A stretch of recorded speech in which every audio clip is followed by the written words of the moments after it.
and welcome to the IDEMS podcast. I'm Lily Clements, a data scientist, and I'm here with David Stern, a founding director of IDEMS. Hi, David. Hi, Lily. Really nice to chat. We're talking about something close to my heart today, multi-level data. Absolutely, and I suppose we could start off by talking about, this is the Responsible AI set of podcasts. Where does this link in with Responsible AI? It's not just about responsible AI that multi-level data is important, but it is included there. It is one of the things where almost all data that people work with nowadays is inherently multi-level. And yet still our analytic tools, by and large, aren't set up to deal with multi-level data. We still tend to think about data skills of analyzing data once it's at a single level. So let's jump in and say what we mean by multi-level data. Absolutely. And I think let's forget about the AI complications and just think about data very simply. People tend to think about data, and a good way to think about data is a rectangle. You have a rectangle of data, and each column is a sort of variable, it has meaning, and each row is an entry which has those properties with respect to the columns. So you have if you want your units, which are your rows, and you have your columns, which are the properties of those units. Does that make sense? Can you clarify that for the audience? Yes. If we just think of a simple data frame or a simple spreadsheet, if you think of your Excel spreadsheet, let's say, which you may not like me using that example, but we will, you just have this flat rectangle of data and you have rows and you have columns. Yes. Now, the difference is, and why I said you may not like me using the Excel example, is because in Excel, you can have multiple rows as a header. And why might you want that? You might want that because a whole set of columns are grouped together as being some sort of properties. If your person is your row, then you might want to have all their physical attributes together as part of the same thing, and you'd have height, weight, and all sorts of things as their physical attributes. So you'd group together the physical attributes and so on. That would be an example. Or another one that I've seen is with farming data, where you might have something on cows and all the cows' attributes, and then sheep, and then all the sheep's attributes. And then that's kind of what we mean by multi-level data. And that's a really interesting one, that you're saying that the row there is, let's say, a farm, and within the farm you have cows and sheep. And so you have your cows columns, and then you have your sheep's columns. And, they could have some of the same types of columns. So the number, which would be the number of cows, and the other one would be the number of sheep. And so this would be a way of organizing the data. Yeah.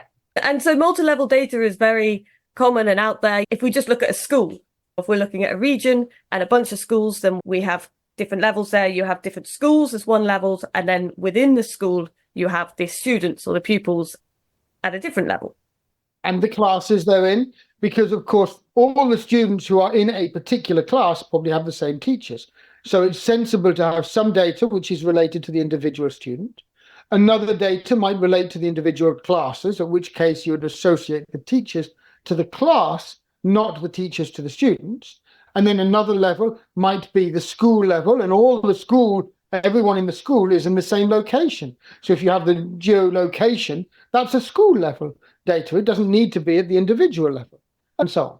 You might want to compare the kind of individuals to one another within a class. You might want to compare teachers. It might be across lots of different schools. So in the UK, we sit exams called SATs in kind of year 2 and year 6. So when you're about 7, 8, and around 11 years old, and it might be that you want to compare how the students performed with their teacher. So you want to look at all of those year 6 pupils across different schools. But if you're doing it at the teacher level, then you're doing a summary of the students to the teacher. And so this is the thing. You have all these tools which enable you to move from one level to another. All this is relatively natural stuff to do when you work with data. So we've got an idea, and maybe I should just come back to your farm example for a second, because I think this is a really interesting one. So your farm example, where you were looking at the farm level data, where you had certain sets of columns, which are the cow columns, and then you had another set of columns, which are the sheep columns. One way of looking at that is that data the cow data doesn't belong at the farm level. It probably belongs at the cow level. So maybe you want to have sort of cow level data where you could actually have information on the individual cows, which would then be summarized up. So the number of cows would just be the summary of this. So if you think about this, and this is when you're thinking about the society we live in, more and more, we live in a society where actually you can get this micro level data. People are putting sort of clips in cows' ears, which actually are intelligent clips, which you then transmit information, store information. So you're getting cow level data. And so inherently, we're in a data-rich world where there's data coming out all over the place, from remote sensing, from chips, from smartphones, from all sorts of things, in all sorts of different ways. And so we're in this extremely data-rich world. And quite often what happens is we then put all that data into something, but we sometimes forget the structure. If you're doing this and you think about this in terms of a database, before, this was when you had that complex data, it was all about being a database, putting it in a database. But right now, we think of this even as unstructured data, having an unstructured database, because we don't necessarily know the structure of the data in advance. And we might want to bring together data which is coming from different structures. We're living in such a data-rich world that there's data coming in from all sorts of different angles. And yet, in education, in all sorts of areas where people are taught how to work with data, they are not taught inherently about how to work with multi-level data and the importance of multi-level data. And even our tools, our analytic tools, they're not really designed for multi-level data. And this is something where the importance of multi-level data is not for just people who are statisticians and automatically think, oh, that's advanced because we need to do multi-level modeling. And as soon as you're doing multi-level modeling, you're worrying about error at different levels. What does that mean? That means that you might have variability at the individual level, and you might have variability, let's say, at the class level, which is due to the difference in teachers, or the school level, which is due to the difference in the environment in the school. That would be the nature of multi-level modeling. Sorry, and by variability, we mean those differences that you see. Why is everyone not getting 80% on this test? Some will get 70, some will get 90. You've got that variability there.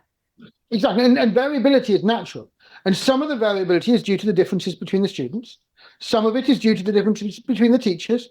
Some of it is due to the differences between the schools. Being able to distinguish between what the source of that variability is, because you might not be able to do anything about the variability between the students in certain ways without a huge amount of extra finance and resources. The variability between the teachers, again, this is natural to some extent, but you might be able to find outliers who are particularly good, which you could learn from, or particularly bad, who you could help and support. And at the school level, you could potentially find opportunities to actually find where you could invest in improving the environment in particular ways, which would be most cost effective. Understanding the source of variability is really important and really valuable. And I'm not saying that people don't do those analyses. What I am saying is that those analyses that people do to get these things at this different level, these are still considered advanced analyses. They shouldn't be. Everybody should be thinking about this, about multi-level data. We shouldn't be seeing this as an advanced topic. We should be seeing this as basic data literacy. Because it doesn't need to be hard. It doesn't need to be about having to use these very complicated multi-level models. No, it's about looking at data differently. It's about observing data, being able to visualize data, let's say, and interpret data with an awareness of variability at multiple levels, or the fact that data intrinsically has multiple levels, and where is it coming from and what does it mean? This is something which I believe should be part of our basic data literacy. And yet it really isn't. Very few people do this. Yeah, I didn't do it in my bachelor's or in my master's, which were both in statistics. Yes. This is the thing. And if you think about that, that's just insane that you were a specialist, and yet multi-level was still considered, no, that's an advanced topic. Whereas it's every single data set in the real world, pretty much. This is insane. And what are we actually teaching? Now, okay, people might say, oh, but that's statistics. Statistics is overclassing. Data science is just as bad. In many different ways, this prioritization of multi-level, data scientists haven't embraced it as I would have hoped that they might. Now, I'm not saying that statisticians or data scientists are bad at this. What I am saying is, in thinking about data literacy and getting out data literacy concepts at scale, multi-level is not included, and it should be. That's the key. If people are taking something away from this, that's what I'd love them to take away. I don't often have something quite as militant that I want to get out of a podcast, but I would love it if data literacy really included these ideas about thinking about the level of your data in really powerful ways, and what the structures in your data should be. But we would need to think about and build tools differently to do so. And you mentioned one reason why it's important, which is that you can then work out, okay, where is this variability? So then therefore, what can we do to help this? But there's also examples of where it's not taken into account, where actually there's been quite big implications of it. So one that comes to my mind is the off-call example, which was in 2020. Examinations in the UK were cancelled due to COVID for your GCSEs and A-levels. So for these qualifications that you do at a higher level at school. And so the exams were cancelled. So instead, they created an algorithm to predict people's test scores. But then they used those kind of predictions from the model as the individual's actual score. My understanding of what wasn't taken into account here is that multi-level aspect of the data. To some extent, yes. But I mean, the thing which I still remember related to that, which is not really about the multi-level aspect, but it's related to it, was that the biases that they introduced just because of what would have been considered trivial decisions. When you round, are you rounding up? Are you rounding down? How many A's should you give? The fact that actually you're rounding up means that small schools get proportionally more A's, and small schools tend to be private schools. So I think for me, the multi-level issue was one, but the more powerful learning that came from that is just the attention to detail that you need if you're going to be working on a big, meaningful project like that. And we had another episode around this about the fact that the RSS turned down that piece of work. And we're not going to dive into that again, because we can point you to that episode. And if you want to listen a bit about our thoughts about whether or not you should turn down work, if you believe that if you don't do it, somebody less responsible will. It's a really interesting topic, and I could talk about it again, but we won't. But I think the point which is, I think, really coming out is that this complexity and the perceived complexity that does come from having complex data sets, which are almost inherently multi-level, this is something where appreciating that and appreciating what you don't know and even what you can't know, I wouldn't have wanted to take on that job because I don't know that I could have done it well, because I don't know that it was possible to do it well. And this is the sort of thing, that ability to recognize, oh, this is hard, this is complex. That's a skill which is so important, but that's a skill which could be much more widespread than it currently is. And the perception of people, when I hear people who don't really know what they're talking about, feeling, oh, AI will be able to do this or not. And it's well-intentioned quite often, but it's complicated because AI is just an analytic tool. It's an extremely powerful one. But these questions about the levels of the data, if you don't take that into consideration when you're actually building those models, when you're conceiving this, when you're using it, you're going to get results which aren't appropriate, which have biases and so on. Excellent. And so in AI, where does multi-level data come in? That's a really good question. And it's one which I have to confess my own ignorance in a sense. Because in some sense, the power of certain AI models in the machine learning approaches is that they can identify patterns which correspond to, if you want, a hidden levels. So there is a question about whether they rebuild the structure of the data for you in certain cases.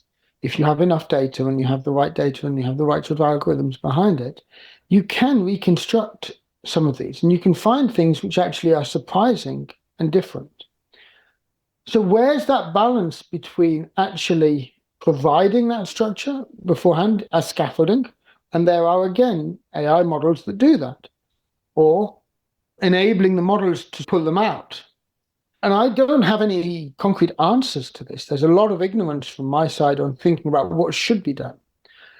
But I think what I do know is that some of the problems are because people are not aware of the structures in their data. And so when the models don't find some of those structures, they're not asking the right questions. And they're not actually then able to pull out things which are or aren't found and knowing whether to put scaffolding on or not. So it's a lot about the decision making around this, which is really hard. And I'm not saying that there are easy solutions here, but I am saying that too often when I talk to people who work in data science, they're not thinking about multiple levels. They're not thinking about the levels in their data and what the nature of the data is enough.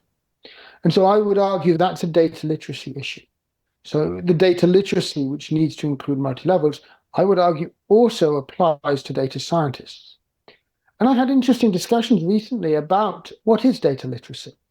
And it really is, I don't know anyone who has a satisfactory definition for me, so I'm not going to try and give a definition. But what I do believe is that data literacy is not a single state. It is something which you can improve your data literacy. Just like in some sense your literacy, I consider myself fairly literate, but I know that I could learn more and I could understand more about the text, about what I'm reading, about the subtleties within text. My literacy could be improved. And I think data literacy is the same. It shouldn't be seen as something about black and white, you are or you aren't. It is about the fact you should be able to improve your data literacy considerably over time and continuously as you build better instincts, better intuitions around data, and your understanding of the structures within data and the natures and the things to look for. It's a continual spectrum. And so I would argue that the idea of improving data literacy for data scientists is as important as improving data literacy for the general population. And so within this, I would come back to the fact that at all levels, I think multi-level data should be integrated into data literacy. From the very beginning, where people who haven't been exposed to data, all the way through to data scientists, people who work with data on a daily basis. I think there are elements of that where the tools and the teachings that we currently have aren't doing enough to integrate multi-level data as part of the thinking and the literacy that we just have. Often I think having terms like multi-level data is what puts people off. As I said, I didn't do it in my bachelor's or master's. So it wasn't until I was actually working with you that I realized, oh, is that it? It's just about having these different levels in your data. Absolutely. And it's not just about the term, but if you think about that, when you're exposed to it, it isn't a big deal. It doesn't need to be a big deal, but it does change your thinking. And change the perspective you have about how you look at data. If you're asking the question, what level of data, what level does this belong? Where should I be thinking about this? And so on. And actually bringing that into your thinking, I think it will make a big difference if we actually got more people thinking about this. Yeah, I think it adds a lot of depth as well to the analysis or to when you're looking at the data.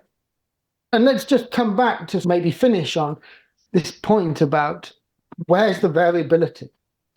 I do believe that a key concept within data literacy is about understanding the concept of variability and how analyzing data is all about understanding variability, or sorry, not understanding. I've been told off for that. It is about explaining variability, accounting for, no, explaining is bad as well. I'm really not doing well here. Accounting for variability. And maybe it's worth just a minute to say why, or maybe we should do this in another episode where we dig into why I'm so bad with my language on understanding and explaining. I think we'll leave that for another episode. But don't use understanding or explaining variability. I used to. I have been told off for that. And the correct term is accounting for variability because that has less confusion. And the importance of accounting for variability is really about being able to recognize that there's some variability which is just natural. There's some variability which you have accounted for. And there's some variability in between which you could account for, but you haven't. And a lot of the analytic process for a good data analysis is about understanding how much can you account for, and what is it you really can't account for, and what's left in between, and is that okay? Is that all right? Is your analysis okay? Or are there features within this which are really going to mean that your analysis is misleading or misinterpreted?